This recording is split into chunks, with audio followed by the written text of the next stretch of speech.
Only one coach at 2023 Mid-American Conference Football Media Day was the Coach of the Year in the league in 2022, and he joins me now. He's Tim Albin. I'm Russ Eisenstein, the voice of the Ohio Bobcats. Welcome to Mid-American Conference Media Day in Detroit at the historic Fox Theater. So much buzz coming into this season, Coach, from last year too. What has time been like for you from the win and the big catch of the Arizona Bowl to this moment right now? I think business as usual.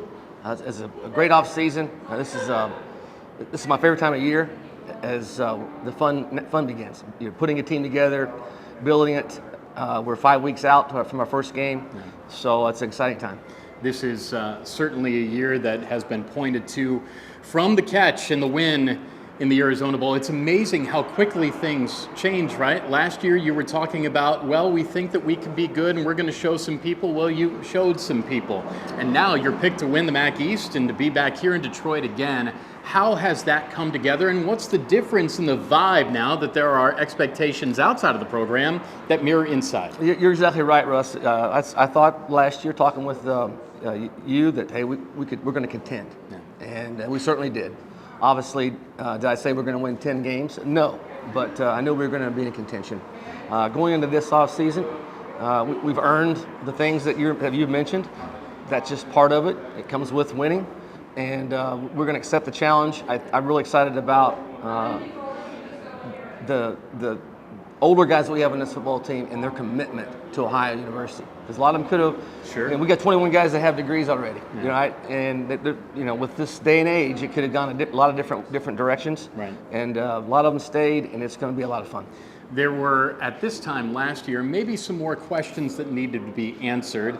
You had a good idea of where things can go, but it appears this year, at this time, going into this season, you have more answers than you have questions. Is that fair? That's a fair, very good question. Statement, I should say. I said this last year, for us to take the next step, Curtis Rourke needs to take a step. Guess what? He did. Yeah. Hagan Missouri needs to take a step. He did, right? And so, Kurt Daniker, it's time for him to take that step. Some great freshmen, younger guys played last year. That they need to take that next step. Torrey Cox, freshman All-American. Yeah. Let's have a great sophomore year. Sure. Right? That sophomore surge. Yeah. CA, Adonis, Austin Brawley, a lot of guys that played for us. They put the work in. They take the next step. Should be a lot of fun. Yeah, and looking at it too, you handle the quarterbacking situation. You have a spoil of riches here. Yeah. And CJ stayed. I'm sure he could start maybe at some other spots, but he was committed to this program. And Curtis Rourke, obviously the Offensive Player of the Year last year. How do you handle that quarterback room with the success that you had with CJ involved? It's going to be interesting, and it's going to be challenging. Sure. Because you got talent in that room. Curtis, who's already graduated, is going to have a master's at mid-year.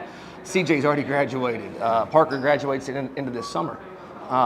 And there's a wealth of experience in that room. It'll be challenging, but everything's going to go through Curtis. But as we progress through the year, you never know what's going to happen.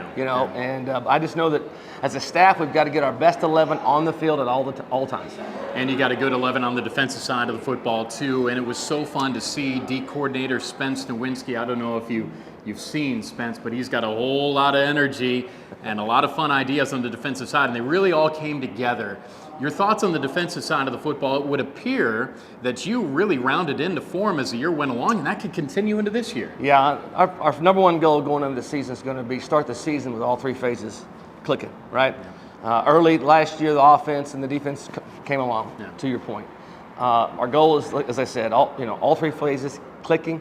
Back to the defense in particular, I really believe this. After we get going, first game, second game, offense is going to get a lot of publicity. Sure. All the returners and Curtis and the receivers, and I can go on and on, right? But I really think they're going to be talking about our defense after we get going.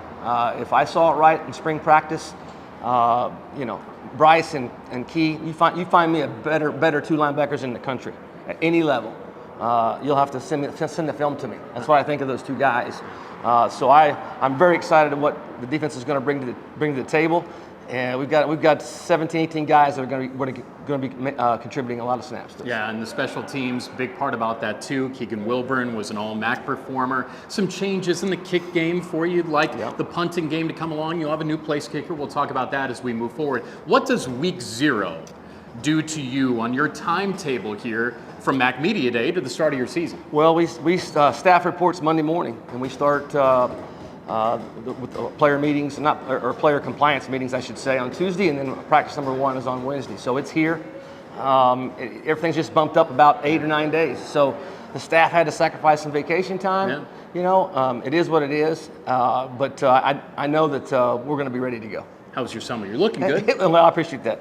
But it was fast. But got to see some family. Got rested up, and raring to go.